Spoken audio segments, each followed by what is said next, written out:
गौरी विहान के कमरे में जाती है जहाँ पर विहान टॉवेल लपेट के खड़ा होता है, लेकिन गलती से वह टॉवेल नीचे गिर जाता है और जो गौरी देखती है वो आप देखकर हैरान हो जाएंगे। गौरी वहाँ से दौड़ लगा के भागती है। उसी वक्त गौरी को रियलाइज होता है कि यार विहान को जब चोट लगी थी तो उसके शरीर में इतने सारे घाव थे, लेकिन अभी तो एक भी घाव नहीं है। अगले ही पल हम देखते हैं कि वीना के सामने वही काली परछाई आ जाती है जिसके सामने विहान की शक्तियां भी कमजोर नजर आ रही थी। विहान की शक्तियां काम तक नहीं कर रही थी। वीना पूछती है कि तुम कौन हो? वो परछाई कहती है कि तुम्हें नहीं पता मैं कौन हूँ, तुम तो जानती हो ना मैं वापस आ गई हूँ। इस और विहान गौरी को ताने मारते हुए कहता है कि एक पति की फिक्र एक पत्नी करती है, वो भी 7 जन्मों तक, लेकिन तुम तो भाड़े पे लाई हुई पत्नी हो, 2 महीने के कॉन्ट्रैक्ट पे लाई हुई, इसलिए मेरी झूठी फिक्र करना बंद कर दो। गौरी को बहुत ज्यादा बुरा लगता है और वो अपने बिस्तर और तकिया उठा के सीधे चली जाती है हॉल में। गौरी अकेले हॉल में होती है और हॉल में आ जाती है डायन। फिर गौरी के साथ कुछ ऐसा हुआ जो जानकर आप हैरान हो जाओगे। ये सारी घटना को हम जानेंगे आज के एपिसोड में, तो बिना किसी वक्त गवाए चलिए जादू तेरी नजर के लेटेस्ट एपिसोड का रिकैप शुरू करते हैं। कहानी की शुरुआत में हम देखते हैं कि विहान अकेले बैठ के रो रहा होता है। वो उन सारी ही यादों को याद करता है कि किस तरीके से एक ऐसी शक्ति आई, एक ऐसी डायन आई जिसके सामने उसकी सारी शक्तियां कमजोर पड़ गई। लेकिन उस डायन से विहान को अपनेपन का एहसास हुआ। विहान को ऐसा लगने लगा कि उसका और इस डायन का कहीं ना कहीं कुछ ना कुछ संबंध जरूर है।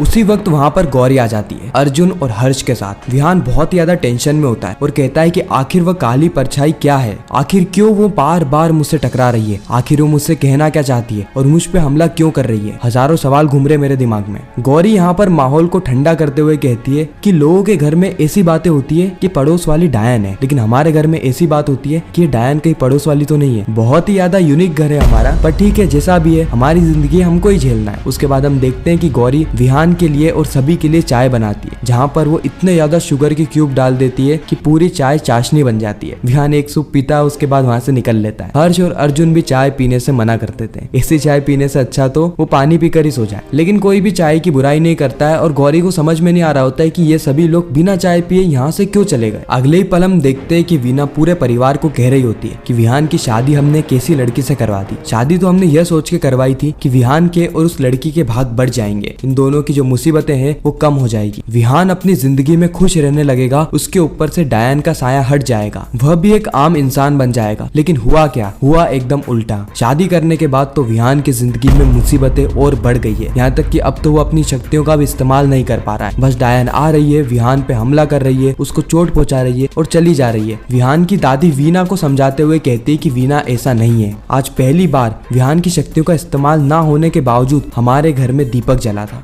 वो भी सिर्फ और सिर्फ गौरी के चलते। हमसे तो दीपक की जोत भी नहीं जल रही थी। विहान की माँ कहती है कि हम सब हड़बड़ाए हुए थे और घबराहट में हमसे दीपक की जोत नहीं जल रही थी और यह सिर्फ एक इत्तेफाक है। और अगले ही पल वीना को कई सारे कौवे देखते हैं। वीना पूरे परिवार को छोड़ के कौवे का पीछा करने लगती है। बीच में वीना को गौरी भी मिलती है, लेकिन वह गौरी को नजरअंदाज करके उन कौवों का पीछा करती है। गौरी को समझ में नहीं आ रहा होता है कि इस घर में कि कभी तो कोई अलग बिहेव करता है और कभी कोई अलग। खैर गौरी वहाँ से सीधे जाती है विहान के कमरे में चाय लेकर और वह देखती है कि विहान उसी वक्त नहाकर बाहर आया हुआ था और उसके शरीर से भाप ही भाप निकल रही थी। ये सारी चीजें गौरी को बहुत ज्यादा अट्रैक्ट करती है, इसलिए वो विहान को बस देखती रहती है, देखती रहती है। उसी वक्त विहान की नजर गौरी पे पड़ती है और अचानक से उसका तौलिया नीचे गिर जाता है। उसके बाद गौरी वहाँ से चिल्लाते हुए बाहर आती है और जोर जोर से हंसने लगती है। लेकिन उसी वक्त गौरी को यह बात भी रियलाइज होती है कि कल ही के दिन तो इतने सारे तीर विहान के शरीर में घुसे थे और आज उसके शरीर में एक जरा सा घाव तक नहीं है। आखिर ये कैसे संभव है? उसने तो अपनी आंखों से देखा था ना तीर निकालते हुए हर्ष को, तो हल्का सा घाव तो रहना चाहिए, लेकिन घाव तो जरा सा भी नहीं है। अगले ही पल हम वीना को देखते हैं जो कि एक कमरे में आ गई होती है उन कौवों का पीछा करते हुए। वो कमरे में चारों तरफ देखती है कि आखिर ये कौवे कहाँ गए, क्या वो काला साया वापस से आने वाला है। तभी उसकी नजर पड़ती है सामने वाले कांच और उसी कांच पर वीना की तस्वीर दिखने की जगह काला साया होता है। वीना समझ जाती है कि वह काला साया, वह रहस्यमयी काली छाया कहीं गई नहीं है। वह काली परछाई से वीना पूछती है कि तुम कौन हो और यहाँ पर क्यों आई हो और आखिर तुम्हारा मकसद क्या है। इस और हम देखते हैं कि गौरी विहान के कमरे के बाहर खड़ी होती है जहाँ पर विहान कपड़े पहन रहा होता है और जैसे ही विहान बाहर आता है वह गौरी से सवाल करने लग जाता है कि तुम्हें शर्म नहीं आती कि मैं यहाँ पे कपड़े बदल रहा हूँ और तुम बाहर खड़े खड़े देख रही हो। गौरी बात को पलटते हुए कहती है कि नहीं, मैं यहाँ पर आई हूँ आपसे सवाल पूछने के लिए कि कल के दिन आप पे उस डायन ने हमला किया था और आपके शरीर पे इतने सारे घाव लग गए थे, लेकिन अचानक से सारे घाव मिट कैसे गए? क्योंकि मैंने आपको देखा था जब आपके शरीर पे एक भी घाव नहीं थे, जब आप नंगू पंगू थे तब मैंने आपको देखा था। विहान कहता है ये तुम कैसे शब्दों का प्रयोग कर रही हो? गौरी कहती है कि आपको नंगू पंगू नहीं पता, हमारे यहाँ तो कोई भी बच्चा अगर नंगा घूमता है तो उसे यही कहते हैं, नंगू पंगू। विहान कहता है कि सबसे पहली बात कि मैं बच्चा नहीं हूँ, और दूसरी बात कि तुम ऐसे शब्दों का उपयोग मेरे लिए या फिर इस घर में किसी के लिए भी नहीं कर सकती, ठीक है? ये तुम्हें मैं आखिरी बार समझा रहा हूँ। फिर गौरी वापस से कहती है कि आपने मुझे बताया नहीं कि आपके शरीर से वह घाव अचानक से कैसे मिट गए। मुझे तो बिल्कुल भी समझ में नहीं आया। वो घाव इतने गहरे थे कि हो सकता था कि 6 से 7 महीने तक घाव आपके शरीर पे रहते, लेकिन 6 से 7 घंटे भी ऐसा नहीं हुआ। विहान कहता है कि वो घाव अभी भी मेरे शरीर में ही है, तुम्हें देखने में कोई कमजोरी हो गई होगी। गौरी कहती है कि अच्छा ऐसा है तो मुझे वापस से दिखाओ। और उसी वक्त विहान गौरी का हाथ पकड़ लेता है और कहता है कि शायद तुम भूल गई हो, तुम भाड़े की पत्नी हो, ना कि वह पत्नी जो कि 7 जन्म तक पति की केयर करती है। तुम्हें सिर्फ 2 महीने का कॉन्ट्रैक्ट किया है और 2 महीने के बाद तुम यहाँ से चली जाओगी, इसीलिए अपनी औकात में रहो। यह बात सुन के गौरी को बहुत ज्यादा बुरा लगता है। गौरी का दिल टूट जाता है, क्योंकि गौरी तो विहान को अपना मान बैठी थी, लेकिन जब उसने विहान से सारी बातें सुनी तो उसने भी अपनी सेल्फ रिस्पेक्ट को दांव पे नहीं लगाया, बल्कि अपना तकिया और अपना कंबल लेके कमरे से बाहर चली गई। और उसे बाहर जाते हुए हर्ष और अर्जुन दोनों ही देख लेते हैं। वो विहान के पास जाते हैं, लेकिन विहान कहता है कि मैंने उसे कुछ भी नहीं कहा, मुझे सारी चीजें करनी पड़ी क्योंकि उसे यह बात पता लग गई थी कि मेरी सुपर पावर्स के चलते वो सारे ही घाव भर चुके हैं और उसे असलियत का पता ना चले, इसलिए मुझे सारी चीजें करनी पड़ी। हर्ष और अर्जुन कहते हैं कि हम समझते हैं भैया, लेकिन अब आप उनके पास जाके उन्हें मना तो सकते हो। अगले ही पल हम वीना को देखते हैं, जिसको यह बात पता चल गई होती है कि वह काली परछाई और कोई नहीं बल्कि डायन है, यानी विहान की असली माँ कामिनी। कामिनी वापस लौट कर आ गई है, लेकिन वीना को बिल्कुल भी यकीन नहीं होता है कि यह कामिनी है। उसे ऐसा लगता है कि यह कोई और डायन है जो कि इन सबको बेवकूफ बनाने की कोशिश कर रही है। उसका इसके पीछे कोई और ही मकसद है। लेकिन बाद में वो समझ जाती है कि विहान 25 साल का हो गया है और कामिनी ने कहा था कि जब उसका बेटा यानी विहान 25 साल का हो जाएगा तो वो वापस आएगी अपने बेटे यानी विहान को लेने के लिए। और अब इस काले परछाई के रूप में वो वापस आ गई। धीरे धीरे करके वो सारी शक्तियां एकत्रित करके